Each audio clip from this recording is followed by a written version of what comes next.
So very specifically then, it appears that polarized is better, or are we going slightly better for competitive level athletes, which is university level and national and international athletes. And then pyramidal is slightly better for recreational level athletes. Yeah, I'd say I'm going to be even more cautious to say it appears as though probably competitive athletes would probably benefit more from a polarized model, whereas recreational athletes may benefit more from a pyramidal model. But again, we're specifically looking at VO2 max in terms of adjusting VO2 max or improving VO2 max. Time trial, we didn't see a difference in time trial between those modes. There can be any number of reasons for that as well, but yeah. Okay, big question then. Have you got a sense, or have you and the co-authors got a sense as to why this might be the case, albeit slightly and probably?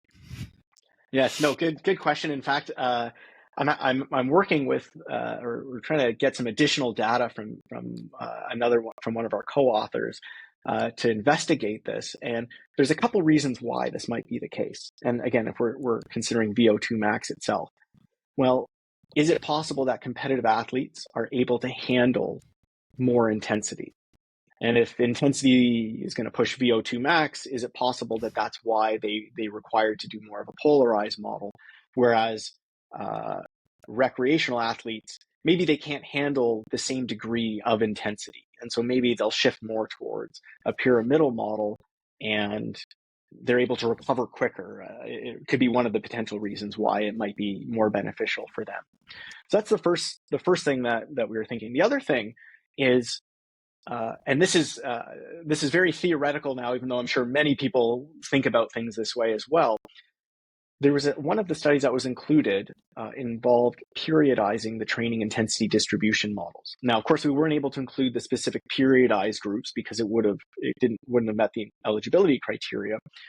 But we know that recreational athletes tend to have their second threshold or their maximal metabolic steady state about 10% lower than, I shouldn't say 10% lower because it doesn't quite equate to that, but maybe they're about 80% of their VO2 max. Whereas competitive athletes tend to be close to 90% approximately. And so maybe competitive athletes, if you're already close to that VO2, maybe the next step would be push VO2 max. Whereas when we look at recreational athletes, well, if there's a much larger gap between your second threshold or that steady state and your VO2 max, maybe when you're doing a pyramidal model, maybe it's more beneficial to start pushing, assuming that's what happens, right? I don't have the data to say that necessarily. It's a theory a lot of us think about. Maybe that would shift more of that second threshold closer to VO2 max. So a hypothesis that I have, and kind of spilling the beans on this one here in terms of what we're hoping to analyze, is are there responders versus non-responders based on where your relative thresholds are?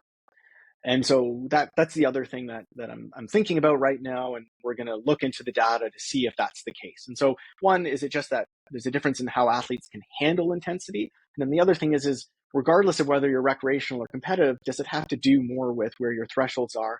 And maybe would one distribution help to shift one threshold versus the other would be beneficial for a different reason? And so I think that's an important question to look into. Fascinating. And I'm going to go wild in the aisles here and speculate even further. Here's my thought to chuck into the mix. That those athletes whose thresholds are butting up against almost VO2 max, and so the ceiling for their improvement may be somewhat limited. Mm-hmm. I agree. I think that is an interesting observation from an individual profiling point of view as to where they sit and therefore where you should put the emphasis in your training. What's limiting? If you're not getting much of an improvement in your thresholds because they've almost maxed out, they've capped out a bit, certainly you should put the focus on on something like VO2 max, I think then potentially it even warrants the next landmark up. And this is an approach I've certainly taken with many middle distance athletes, for example, is focus on maximum force characteristics too. Some dedication to upping the capacity, upping the ceiling for how strong your muscles are. Because when you start then going above VO2 max, as you would do often in training, you've got increased capacity and you've got then perhaps more headroom for something like an upper aerobic threshold to develop. And it certainly seems as though, and this is anecdotal as much as anything, that I've noticed that spending so much time at an aerobic level you're probably going to maximize your adaptations. And then if things have started to plateau, to put the focus on some anaerobic development, some max force characteristics, and this whole world of durability that's starting to open up about how you execute and what matters when you're actually performing. Obviously, we know that VO2 max is only one component. So yeah, that's fascinating insight into what might be something confounding some of the interpretation, but also the responses to training. Yeah, and interestingly, I'll add to what you're saying. So again, very theoretical here. Yeah.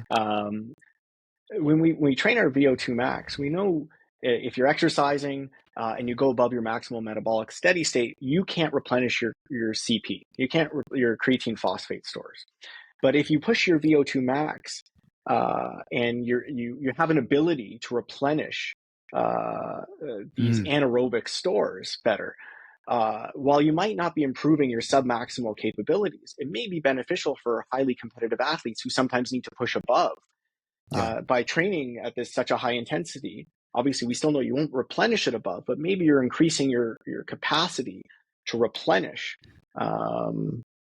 your creatine phosphate stores faster once you come down. So there's all these things that you may benefit from doing this high intensity training as well. But of course, it would also depend on the type of race. Are there going to be spikes in what you're doing throughout your race? And that could suggest maybe why something like what I just suggested could be beneficial.